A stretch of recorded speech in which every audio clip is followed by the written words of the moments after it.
ముంబై నటి జత్వాని కేసులో కీలక మలుపులు చోటు చేసుకుంటున్నాయి. కుక్కల విద్యాసాగర్ రిమాండ్ రిపోర్టులో కీలక విషయాలు వెలుగు చూశాయి. మొత్తం 6గురిని నిందితులుగా చేరుస్తూ రిమాండ్ రిపోర్ట్ ని వెలువరించారు. అప్పటి విచారణ అధికారులని నిందితులుగా చేర్చారు పోలీసులు. ముంబై నటి జత్వాని కేసులో కీలక మలుపులు చోటు చేసుకుంటున్నాయి. కుక్కల విద్యాసాగర్ రిమాండ్ రిపోర్టులో కీలక విషయాలు వెలుగులోకి వచ్చాయి. మొత్తం 6గురిని నిందితులుగా చేరుస్తూ రిమాండ్ రిపోర్ట్ ని పొందుపరిచారు. అప్పటి విచారణ అధికారులని నిందితులుగా చేర్చారు పోలీసులు. పూర్తి సమాచారం మా ప్రతినిధి క్రాంతి అందిస్తారు. క్రాంతి, ముంబై నటి జత్వాని కేసులో కీలక మలుపులు చోటు చేసుకుంటున్నాయి. ముఖ్యంగా కుక్కల విద్యాసాగర్ రిమాండ్ రిపోర్టులో కీలక విషయాలు పొందుపరిచినట్టు తెలుస్తోంది. దీనికి సంబంధించి పూర్తి అప్డేట్స్ ఏంటి?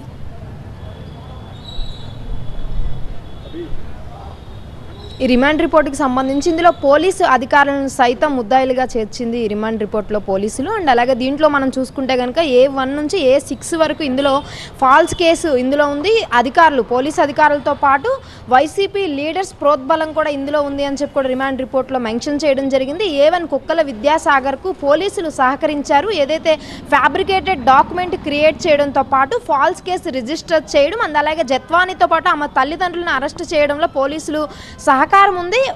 కేవలం ఏకపక్షంగా ఫాల్స్ డాక్యుమెంట్ క్రియేట్ చేసి అందులో కేసుని ఆమెను అరెస్ట్ చేయడానికి కూడా పోలీసులు సహకరించారు. దాంతోపాటు వైసీపీ ముఖ్య లీడర్ల సహకారం కూడా ఉంది అనేటువంటి విషయాన్ని కూడా రిమాండ్ రిపోర్ట్లో ప్రస్తావించడం జరిగింది. అయితే కుక్కల విద్యాసాగర్ని ఇప్పటికే 2 రోజుల క్రితం డెహ్రాడూన్లో పోలీసులు అరెస్ట్ చేసి అర్ధరాత్రి ఇక్కడికి విజయవాడకు తీసుకురావడం జరిగింది. తెల్లవారుజామున 4 గంటలకి జడ్జి ఇంటి వద్ద ప్రవేశపెట్టారు. 4వ తేదీ వరకు కూడా రిమాండ్ విధించడం జరిగింది. సో ఈ రిమాండ్ రిపోర్ట్లోనే పోలీసులు కీలకమైనటువంటి అంశాలను ప్రస్తావించారు. ఇప్పటికే ఐపీఎస్ అధికారులపైన అనేకమైనటువంటి ఆరోపణలు వస్తున్నాయి. ఈ కేసులో ఐపీఎస్ అధికారులు ఎక్కువగా పాత్ర పోషించారు.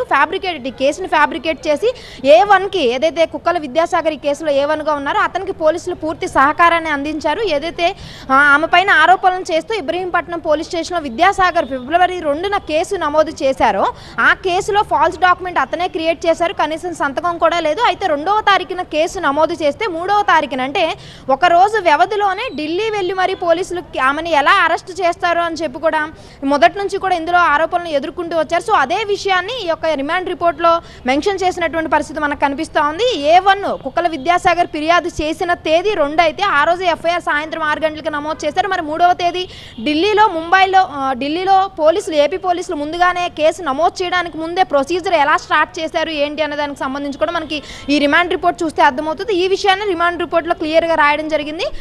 2వ తేదీ కేసు నమోదు చేశారు, 3వ తేదీ అరెస్ట్ చేశారు. టికెట్స్ ఎప్పుడు బుక్ చేశారు? A3 అండ్ A6 ప్రోద్బలం ఇందులో ఉంది. వారి ఆదేశాలతోనే ఆమెను అరెస్ట్ చేయడం జరిగింది.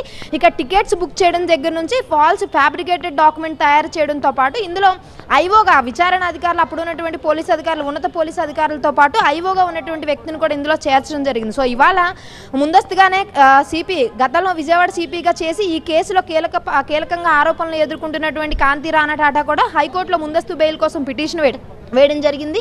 సో ఈ రిమాండ్ రిపోర్ట్ని ఇవాళ హైకోర్టులో ముద్దాయిలుగా మమ్మల్ని ఏదైతే పిటిషన్ వేశారో ఐపీఎస్ అధికారి కాంతి రాణా టాటాను కూడా ముద్దాయిగా చేర్చారు. కాబట్టి ఖచ్చితంగా అరెస్టు చేసేటటువంటి అవకాశం ఉంది. ప్రభుత్వం ఏకపక్షంగా వ్యవహరిస్తే కక్షపూరితంగా అరెస్టు చేసే విధంగా పోలీసులు వ్యవహరించేలా చేస్తున్నారు. కాబట్టి ఖచ్చితంగా ముందస్తు బెయిల్ కావాలి. నియమ నిబంధనలు ఏదైతే చట్టం ప్రకారమే కేసు ఫైల్ చేశాం కాబట్టి మాకు బెయిల్ కావాలి, ఇందులో ముద్దాయిగా ఉన్నాము అని చెప్పి కూడా బెయిల్ కోరడం జరిగింది. సో వాదనలు రేపటికైతే వాయిదా పడ్డాయి. ఏదైనా కూడా రిమాండ్ రిపోర్ట్ను బేస్ చేసుకునే ఇప్పుడు ఏదైతే విద్యాసాగర్ని పోలీసులు కస్టడీ కోరతారో ఆ కస్టడీ విచారణలో పోలీసు ఉన్నతాధికారులపైన మరిన్ని కేసులు నమోదు చేసేటటువంటి అవకాశం కూడా కనిపిస్తుంది. సో ఓవరాల్గా అయితే రిమాండ్ రిపోర్ట్లో ఉన్నత పోలీసు అధికారులతో పాటు వైసీపీ లీడర్స్ అండ్ అలాగే కొంతమంది మీద కేసులు నమోదు చేసే విధంగా అయితే A1 to A6 వరకు కూడా మనకి క్లియర్గా కనిపిస్తుంది. Right, thank you Kranti, thanks for the updates. Mumbai నటి జత్వాని కేసులో కీలక మలుపులు చోటు చేసుకుంటున్నాయి. ముఖ్యంగా కుక్కల విద్యాసాగర్ రిమాండ్ రిపోర్టులో కీలక విషయాలు వెలుగులోకి వచ్చాయి. మొత్తం 6గురిని నిందితులుగా చేరుస్తూ రిమాండ్ రిపోర్టులో వెల్లడించారు. అప్పటి విచారణ అధికారులను సైతం నిందితులుగా చేర్చారు పోలీసులు.